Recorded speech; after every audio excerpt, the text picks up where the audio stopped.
Chicago, 2011. A cop is murdered.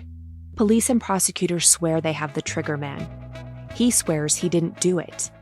How far will each side go to prove they're right? Like it's just one bombshell after another, where you're like, what? The story of a PlayStation, a brain-eating amoeba, and the relentless pursuit of justice. Off Duty, out now. Listen wherever you get your podcasts. Howdy, howdy, ho, and welcome to Fantasy Fan Fellas. I'm Hayden, producer of the Fantasy Fangirls podcast and your resident lover of all things Sanderson. And I'm Steven, your bookish internet goofball, but you can call me the Smash Daddy. And we are currently deep diving Brandon Sanderson's fantasy epic, Mistborn. But here's the catch. Steven here has not read Mistborn before. That's right, hey. So each week, you'll get my unfiltered, raw reactions to every single chapter. And along the way, we'll do character deep dives, magic explainers, and Steven will even try to guess what's next. Spoiler alert, he'll be wrong. Newsflash, I'm never wrong. Episodes come out every Wednesday, and you can find Fantasy Fan Fellas wherever you get your podcasts. Hi, I'm Darina, co-founder of Quo. If you run a business, you know the team that responds first wins the customer. You've probably opened your phone to a bunch of missed calls and no voicemails. Those are missed opportunities and exactly why we built Quo. Quo is the business phone system that helps your team handle every call and text right away. Join over 90,000 businesses that win more customers with Quo. Try Quo for free at quo.com/tech. That's quo.com/tech.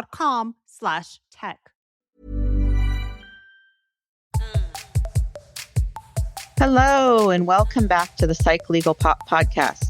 This is a podcast where we talk about popular culture through the lens of an attorney and a therapist. I'm Brooke Brigham, I'm the attorney. And I'm Tess Brigham, I'm the therapist. We are here today on our Sister Wives Rewind to talk about Season 6, Episode 15, While the Wives Are Away. Yes, very exciting because they come over here to our neck of the woods. Yes, they come to San Francisco on a forced bonding trip. Yes. Yeah. Absolutely. No one's excited about this trip. No. And it goes back to what I've been talking about for weeks now, which is, why do these people need to be friends? Why do they have to be best friends? And why do you think driving from Nevada to the Bay Area, which we've done. We did this with Dad, remember? It's a long We've drive. done it a couple times. It's like 10. Oh, yeah, we have. We've done it together, too. Mm-hmm. So it's 10 hours, 11 hours, something like that. It's crazy. Oh, I don't know if it's quite that long, but it's long. It might be 8 hours. It's long. It's 6 hours to LA from, you can do it in 5. But I have. It's probably quicker to go up. Like, it's literally like you come up near Bakersfield to Tehachapi. You just go like Las Vegas to LA and then up. There's a shorter way where you kind of wind your way up through, northern, like Western Nevada and the. But it's very windy. It's very windy. It's really windy. Windy. I remember. It's a very long trip. Yes. Long trip. So now that we've bored everybody by talking about, sorry, we sound like two fathers, two dads. Yeah. Well, if you take the 15 over to you'll the be 99 able to stop here at this and cut through the Tehachapi mountain range. Yes, that's how you get there. But it is. I mean, listen, it's 9+ hours, 10 hours, and you've got Solomon's with them too. Yeah. So you've got 4 people and a baby and a fussy baby in the car. I mean.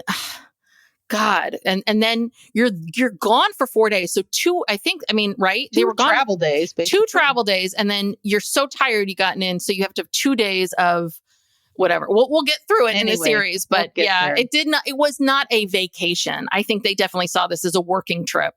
Yeah. It's filming for content. Yeah. Okay. So before they head off to San Francisco, Janelle is going to run a 5K. Oh, yes. That's right. Yes. And, she has been working out for a year. And so this is like a challenge. I'm sure trainer Sean, forced her to do this. And she's feeling, nervous about it. And then, of course, Robin has to get involved. And she designed some T-shirt. And it says BE, and it's like, be strong, be confident. And I'm like, where's Bethany Frankel? Cheetah brand. It's a cheetah brand. It is. So, So that morning, she comes over to Janelle's house and she's all stressed out because for whatever reason, the biggest size shirt she got. Now, mind you, she designed this shirt. She ordered the sizes, everything. And she acts like this is some accident or Oh, so because I've heard this conspiracy theory from other people in the interwebs and such. So you feel like she did this on purpose? Well, I don't know if she did it on purpose because Janelle says that before she started working out, she was a 4X. Mm-hmm. So she has been working out a lot and she's lost weight. She looks great. Mm-hmm. So why is the biggest? I don't know why the size. Robin easily could have, figured out the size beforehand. And if it's an XL and she's worried about it, I don't know. It's just weird. Anyway, she's all stressed out about it. But guess what? It fits. Yes, it does. It's a little tight, but it fits. But there was all this tension. I feel bad for Janelle because it's all like, oh, I don't know if you're going to be able to fit into this. Oh, XL. yeah. It's kind of embarrassing. Because all I have is extra small. That's the only other size I have because I got one for myself. Mm-hmm. Anyway, and Mary says she can't. She has so many orders to ship for my sister wife's closet that she can't go to the race. What? She's too busy shipping out orders. So I guess it's doing well. Maybe. I don't know. Robin says she hurt her back and she can't run. But she's no one can be there for support. So Sean is there, Kody is there, and some of the little kids like Gabe and Savannah are there. So anyway, they start the race, and you can tell Janelle's very nervous. It kind of takes her a while to get started. Like physically, I think she's just sort of nervous, kind of paralyzed. Anyway, Kody just takes off without her. Yes. He just starts running because he has to establish his pace. Yes. And but Kody, are you a runner?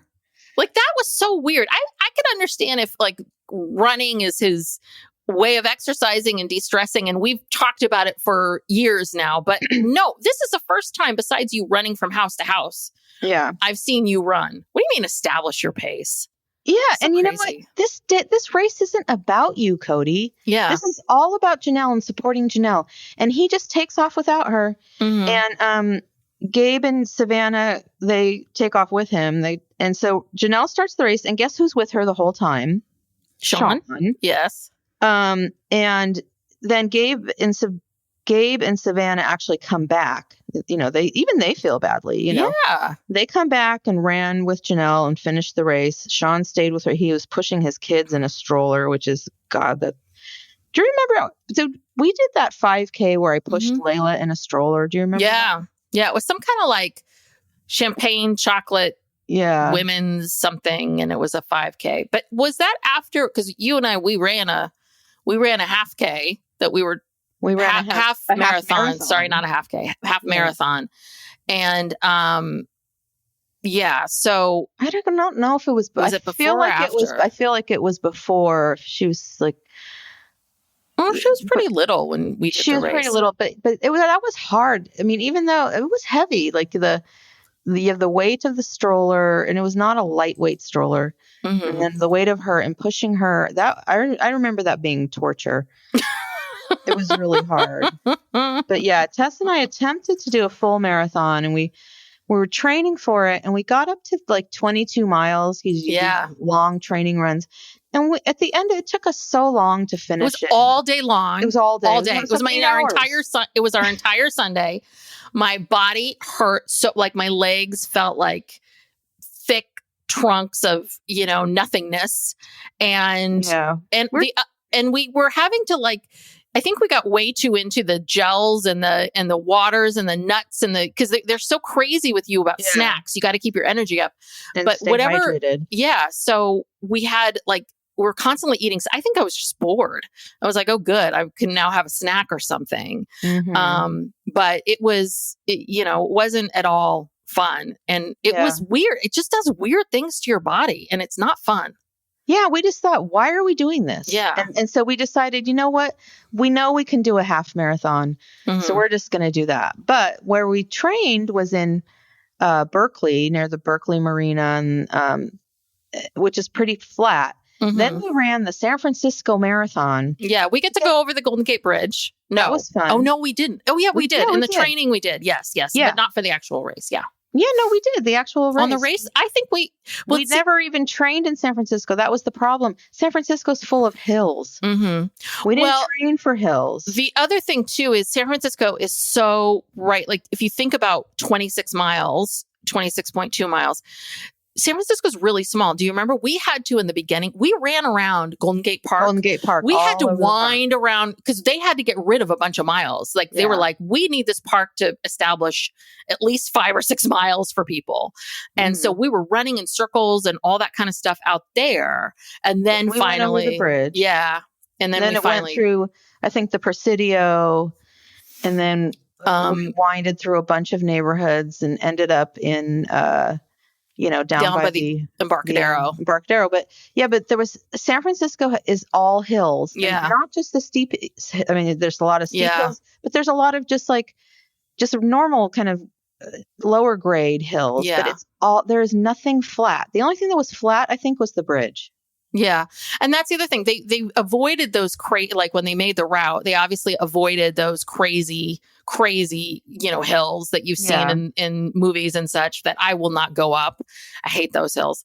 But yeah, you're right. So they tried to find the easiest ones to deal with. But even to get up on the Golden Gate Bridge, that's a hill. That's like you have to kind of go up the bridge and over. And it's really beautiful, but God, I don't know how people do it. And it's so boring. Yeah. Do you know what I mean? It's really boring. You're like, okay, got it. Yeah. That was our first and last half marathon. Yeah. I'm glad I did it. Except we raised $5,000 for the San Francisco AIDS Foundation. So we did something good. And this was a while ago, so it was a lot of money. But yeah, Kody, you would think Cody's running, the Boston Marathon or something, the way that he's acting. So anyway, Janelle finishes the race, and yay, she does it. She did it. Okay, so then they announced the wives are going to San Francisco. And again, everything about this trip is stupid. They're going to go dress shopping for the commitment ceremony. Ugh. Now, you don't need to go to San Francisco to do that. Yeah. I guess I wonder why. I mean, obviously this is all for content and they wanted to do this dress shopping thing, but they could have gone to so many different places that wasn't San Francisco.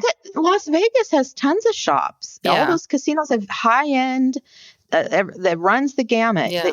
And so instead they do this stupid thing where they go to San Francisco and they do nothing but go to like these boutiques where you have to be between a size 0 and maybe a size 8 to find something.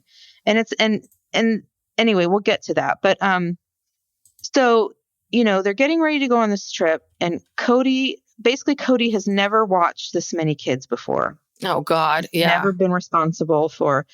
The wives have never all left at the same time, and for good reason. We find out later that they really shouldn't have done that. And Aspyn is stressed out because, she's used to this, watching her siblings alone, but not with Kody. And basically she says, he's just going to get in my way. And she would just rather have him, let her do her own thing and let him be somewhere else. Yeah. She knows how annoying he is already. I mean, we saw on Mother's Day, like how he handled that breakfast. That is one meal. And if I was Aspyn, I would be so anxious because Aspyn knows it's all going to fall to her. If Daddy Logan was still there, maybe it would be a little bit better, but he probably should have come home for the weekend. Yeah. Really help his sister. Yeah. And all the wives are worried. And it's like, well, then why are you doing this? And yeah, I know. It's kooky that they're doing it, but the other part of it too is, and obviously Robin can't leave Solomon. And I get why she wouldn't want to leave him. She's still breastfeeding and all these other things. But you can't wait a couple, really, like, this is the time to do this. And the show makes it out to be, though maybe it's only in Kody's mind, this kind of like silly, half-hour comedy, like, wah, wah, wah, the dad can't take care of all these kids. What's going to happen? Oh, no, right? Like, everything blows up because dad's in charge. And back to this idea of, he's the father. Like, why is this such a big deal? Right. You shouldn't be worried to be leaving your kids with their father. Yeah. But then again, most people don't have this many kids. Yes. So all the wives are worried. Mary is nervous about this trip because the four of them never spend alone time together. Mm-hmm. And she says her heart is not in the commitment ceremony. It's very telling. Yeah. And so when we see when they're on the trip, these four, they are not friends. Mm-hmm. They're talking about how maybe this bonding time might make them closer and bring them closer to the friendships they want to have. And yeah, again, I'm sure Nancy suggested this, nobody wants to do it. Yeah. So they leave. Kody meets with all the kids and he says, this is going to be the smoothest week ever. And you know that you probably shouldn't start off by saying that. Yeah, right? You're setting the bar too high. Yeah, but you're overconfident. You shouldn't be overconfident. Yeah, because nothing ever goes smoothly, for a week. Yeah. So the chaos of the family, like just... Yeah. Anyway, but his whole plan about the food is so ridiculous.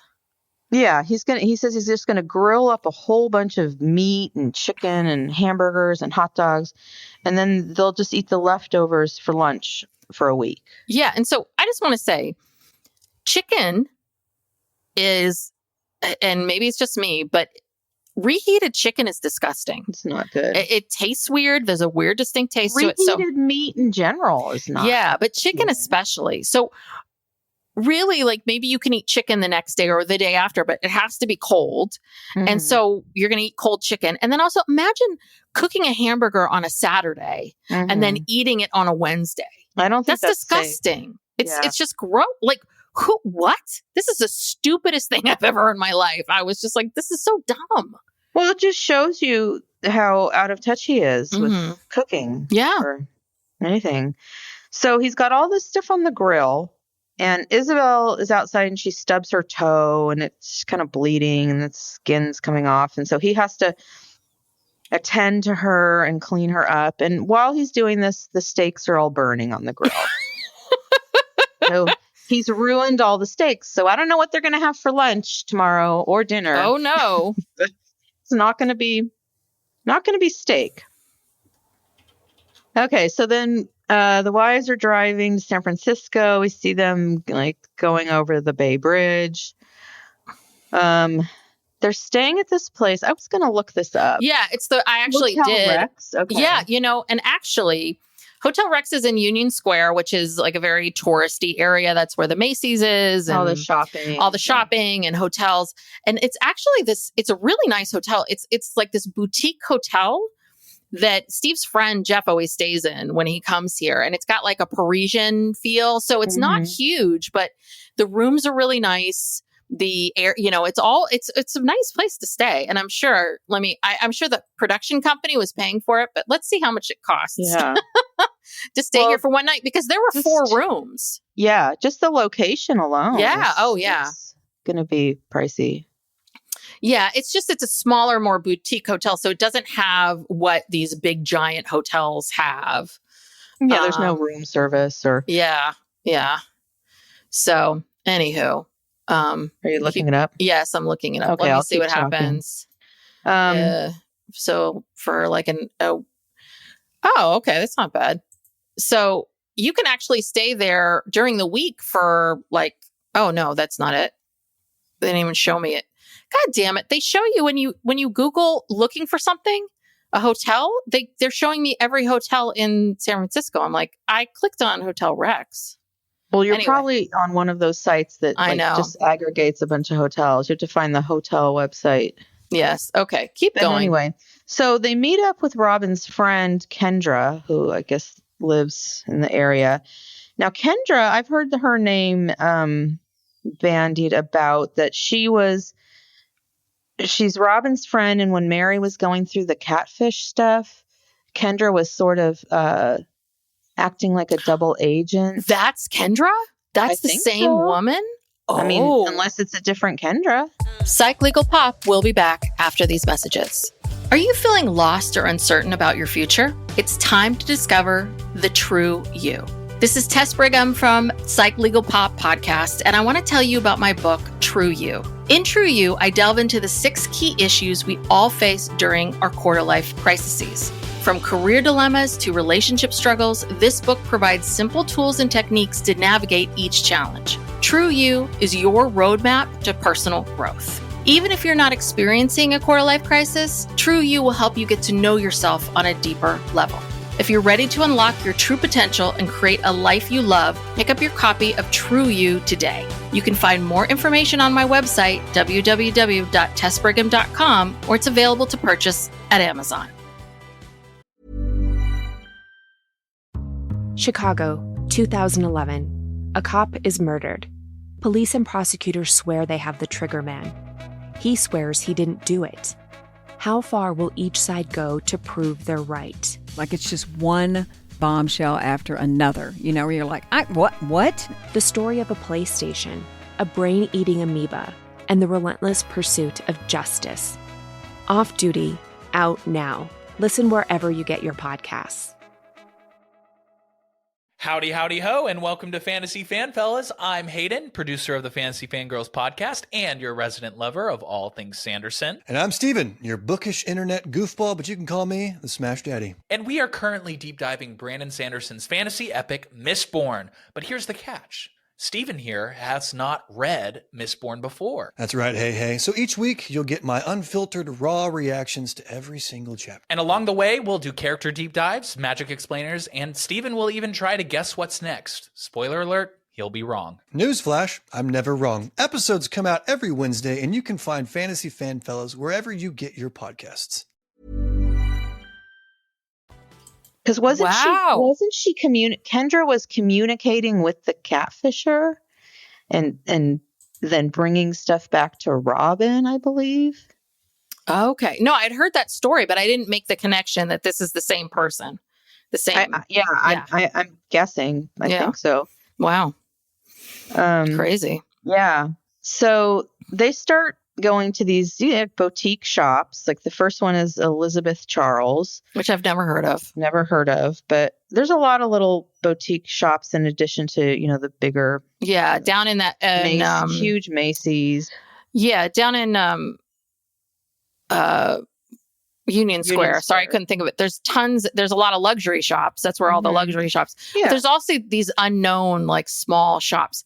And this seems so perplexing to me because and it obviously created a lot of anxiety for poor Christine, which is going into a store where you cannot fit into anything. Right. That's like, not why fun. Am I here? No. Yeah. And it's only Robin who can fit into things. And the other thing too is they want to be modest. And it's like, what are you doing? Like all of these dresses aren't modest. Like, why? What is this?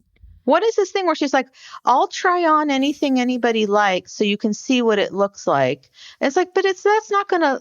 And I think someone says, well, it's not going to look that way on me. Yeah. Even if it's a bigger size, it's not going to look that way on me because these things are not cut. Yeah, they're only cut for people who have a figure like Robin. Yeah. The whole thing was bizarre. And I'm just thinking, just walk down the street to Macy's. They have every price point, every size, everything, sadly that Macy's is closing. Oh, it is? Yes. Oh my, because I know with San Francisco, it's been really sad here that they're closing all the stores in downtown. Really? All the stores downtown? Well, the mall where the Nordstrom closed. And the mall. Oh, yes, I heard about that. Yeah, that mall. There's still some stores in there, I think. But that's going to end up closing because I don't think they can survive without the anchor store there. Yeah, because the thing is that Union Square has always been, it's kind of like, it's a little bit like Times Square, where there's a lot of quote unquote, there's a lot of unhoused and, people around. And then when the pandemic hit and there were less tourists, without the tourists and everyone going to work every day, because I used to work, I've worked around there down on Market Street. It was no one else, right? Like the tourists weren't coming to that area, so they weren't using the stores. There weren't people coming in and out going to work every day, so they weren't using the stores. It's really sad. Like the whole area people don't like to really shop.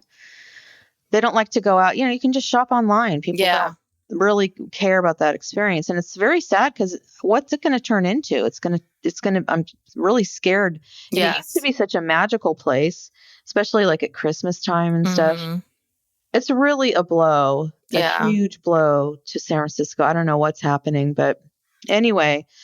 Okay, so then everything is too small. I just looked up Victoria Charles and it doesn't exist anymore. It says Elizabeth Charles. Oh, that's why. Victoria Charles is a therapist. Okay, Elizabeth Charles, sorry. Yes, it's still here. And so this boutique is on Elizabeth Charles Boutique. It's closed. Not surprising. Closed. Wow. Yeah. Wow. Yeah. There's nothing even, let's see. Yeah. You can't get you trying to shop anything.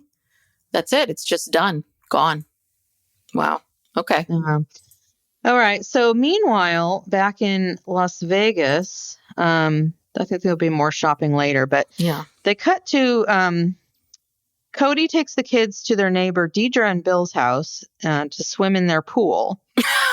Nothing like bringing 17 people over. It's not like you have 2 kids. Did they truly invite them over, or did the producers just knock on their door and say? They seem like really nice people. I get the sense that they're kind of like, oh yeah, come on in.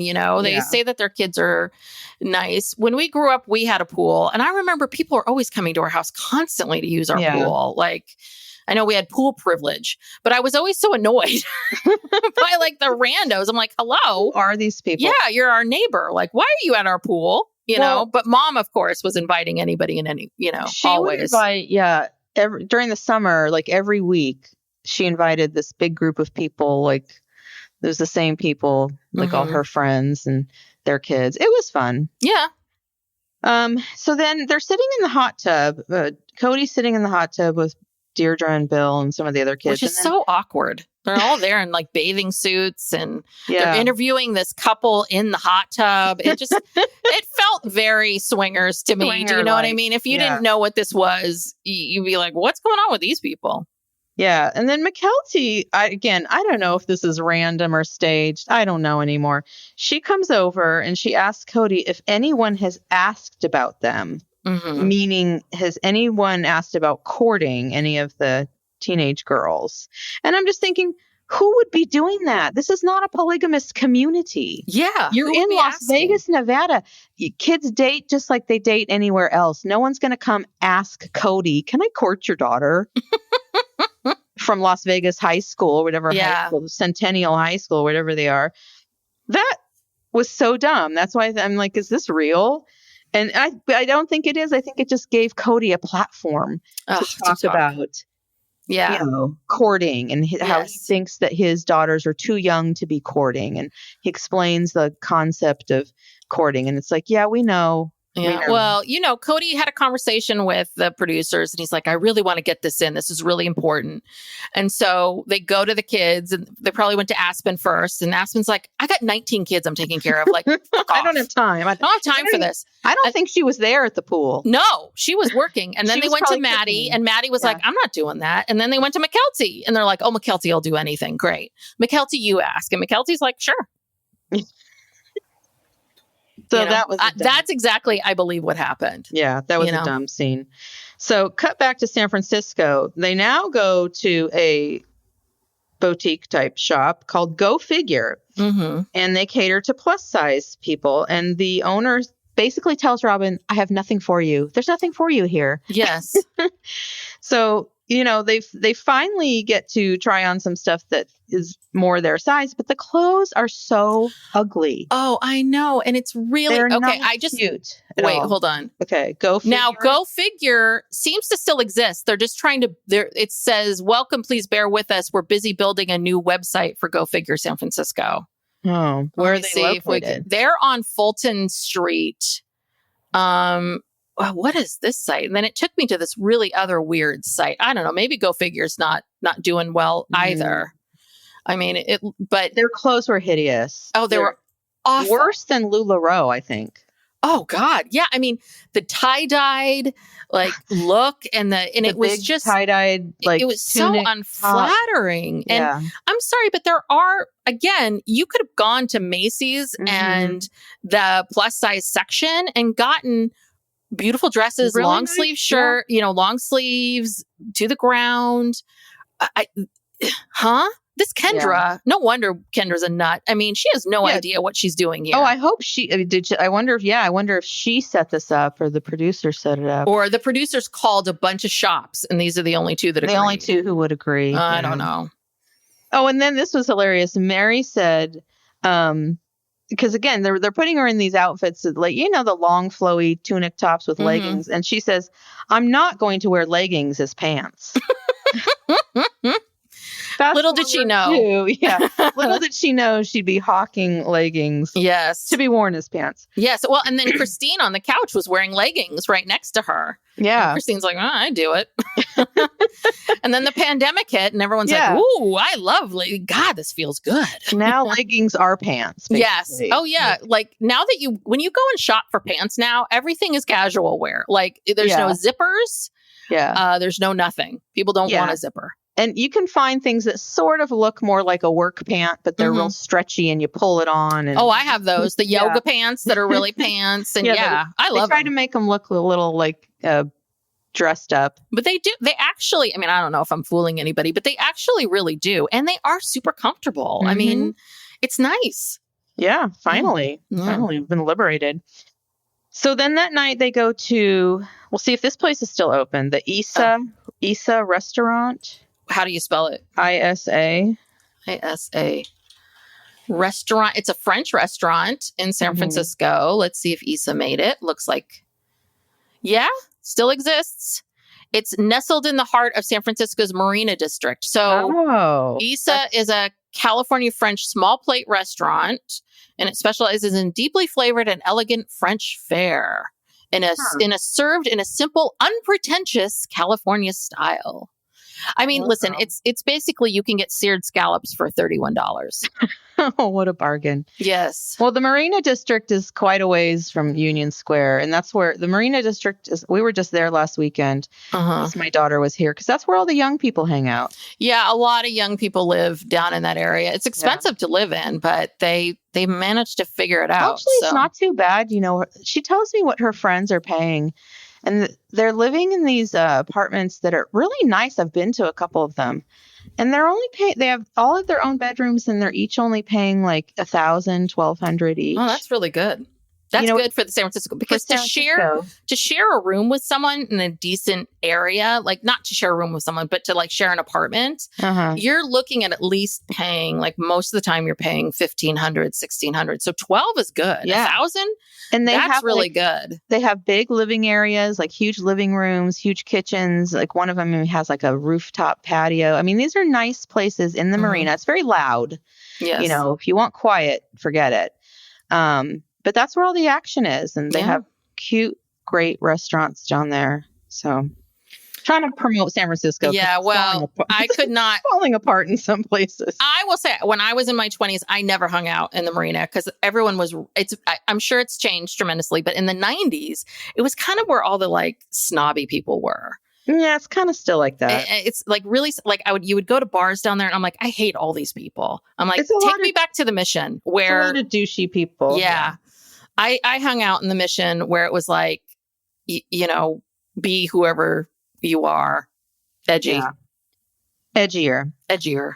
So they're sitting at the table at the restaurant and Kody calls Christine and, the other wives look kind of annoyed or mad. And They talk about how hard it is, how hard it is to talk to Kody when the other wives are in earshot. And Cody's telling Christine that it's been a breeze. Oh, God. Aspyn's on the floor, pulling her hair out. She's having a nervous breakdown. Yeah. Oh, it's simple, easy. I'm doing nothing. Yeah, It seems like the kids run themselves. he's sitting on the couch in a quiet corner. No one's bothering. There's no kids crawling on him. Mm-hmm. Oh, it's a breeze. And then he proceeds to call, Janelle and Robin and Mary all at the restaurant table. So again, I'm sure that's set up too. Okay, then the next scene is they go to Britex Fabric, which also is in the Union Square area. Yeah, Hopefully. Britex is, I think it's still there. Is it I can still look it there? up, but it's a great fabric store. Huge It's so fabric fun. store. Yeah. And when Layla used to make clothes, right? You guys would go there. And pick out fabric and all of that. Been to all the big fabric places. But yeah, so they decide because they can't really find anything in these boutiques that maybe they'll get some fabric and use this fabric to have dresses made for the commitment ceremony. Mm-hmm. Now it starts a series of very unfortunate events. Because first of all, they pick out this fabric. They don't know what kind of fabric to get. Mm-hmm. Because it's clear when they start to make the dresses in a couple more episodes, they hire this woman to make dresses for them. And the fabric that they've gotten is not the right kind of fabric. Yes. It's the wrong kind of fabric. The colors are not good. So, yeah. Well, Tim Gunn always tells us it begins and ends at mood. Your choice of fabric. That's right. It's very important. He's right. He's like, you have to be, because, right, certain fabrics don't give. Mm-hmm. And if you've never, this happens every season with Project Runway. Like, I've never worked with sateen before, but what could go wrong? A lot. I've never worked with this kind of, any of that. And I don't have any of the skills or the right things, but let me try it out. And that's, and then of course, Tim sees what you've brought back and makes that grimacing face, but you're not,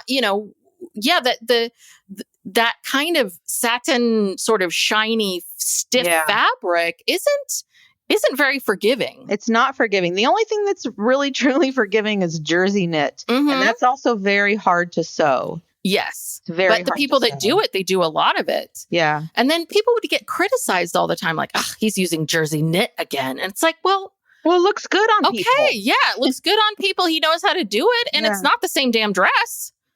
Yeah. Okay. Yeah. Anyway, so back in Las Vegas, Kody takes all the kids bowling. And this is funny because weird. He gets so competitive with his own children. Because, of course, he's going in there being probably bragging about what a great bowler he is. Well, Aspyn is kicking his ass. She gets 3 strikes in a row, and they just keep showing Kody throwing gutter balls. And you can tell he's like upset about it. And it's like, dude. Well, he criticizes her. He's like, well, I don't think they've had every lessons or anything. And it's like, who takes bowling lessons? Like, unless you're doing it for like some kind of credit for college or whatever. And that's number 1. And then number 2, he's like, she has no form or anything. I'm like, she kind of does, Kody, because her balls are getting to the end. Yeah, she's getting it done. So, maybe she's just naturally good at this. Yeah. Or maybe she's just pissed off and she's just throwing that ball as hard as she can. And it's just going right down the center and just knocking everything out. Every pin is your face, Kody. And the ball is Aspyn. That's right. And that's what she's picturing every time. Okay. So back to San Francisco. We are now at Martin Mack's Irish Pub.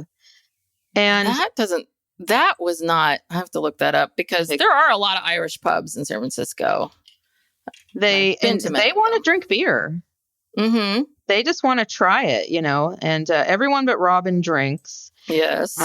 So yeah, they ordered quite a few different varieties of beer. I don't know how much they actually drank of it, but yeah. Well, Mary was just like, well, I thought they were just like, she thought that they were going to give them something that they can all share or something. It was very weird. Because they all had big pint glasses of different kinds of beer. They were and the other thing too is Martin Mack's. It's still there. It's in Haight-Ashbury. It's Haight on Haight Street, which is a whole nother neighborhood. Yeah, I don't know if it's Upper Haight or Lower Haight. Might be Lower Haight, but like I'm sure they were wide-eyed around those neighborhoods too. It's all very shocking. Yeah. Yeah. So Robin doesn't drink. Obviously, she's breastfeeding. But and then Janelle says, they said something like, well, I don't think Kody would be that upset if we just sampled some of the spear. And Janelle says, besides, he doesn't control me. Mm-hmm. I was like, yes, that's right. Okay. So then things really take a turn. So the next morning, Aspyn says Truly does not feel well at all. She kept her up all night, moving from place to place. Kody comes over and quickly diagnoses her, saying she doesn't have a fever and she's not that hot. And I know a fever, says Kody. I guess it started at the bowling alley. She had to be held the whole time and she's getting worse. Oh, gosh. And Kody says he thinks that she just has the flu. Mm-hmm. And Christine is saying that, Truly's really sick. She wants to get back. Aspyn's told her everything. Aspyn and McKelty really think that something is wrong. Mm-hmm. Kody does not.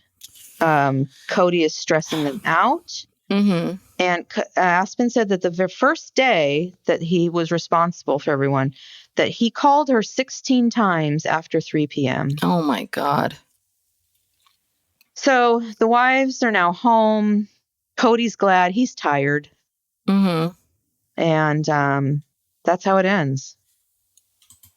Wow. Crazy. Yeah. Dun, dun, dun. I mean, the next episode is very scary. Yeah. But, and listen, I don't think we should throw Kody under the bus. Lots of people have misdiagnosed their kids. I mean, he's had a lot of kids with a lot of fevers. I'm sure that he just probably didn't think it was much. But I felt like, Aspyn really knows these kids. Mm-hmm. Like, why aren't you listening to her? Right. Right. I think it would be one thing if Truly just had a fever and everyone was like, oh, it's a fever. Let's see what happens. But Aspyn it feels like, and what we see in the next episode too, is I think Aspyn took on a lot of, responsibility for what happened to Truly. Right. Just feeling like this was on my watch, even though it was on Kody's watch, Right. Well, I do feel comfortable throwing Kody under the bus. Okay. A bit more. And we'll talk about it in the next episode. Because like you said, Aspyn and McKelty, they know Truly. And, Truly is always very energetic and she's all over the place and she's talking. And the minute she fell ill, it was like she was catatonic. Yeah. That there was something really, really, really wrong with her for many days before she got any kind of medical care. Mm-hmm. And that's the problem I have. And we'll go into this more in the next episode. Because it's, that's what the whole next episode is about. Okay. So leaving us on a down note. Yeah. The next couple episodes are a lot. They're heavy. Yeah. But it's life. It's life. It's life. It's more interesting than some of this other stuff. Yeah. All right. So thank you so much for joining us. Please continue to join us for the Sister Wives Rewinds on Tuesdays. And then Thursdays we do documentaries or other shows of interest that are not Sister Wives. Mm-hmm. And if you haven't already, if you could please subscribe to the podcast, that would help us out a lot. And give us a 5-star review and share the podcast. Help us grow the podcast. We would really appreciate it. You can interact with us on social media at PsychLegalPop on Instagram and TikTok. And we will talk to you soon. Yeah. All right. See you next time. Bye.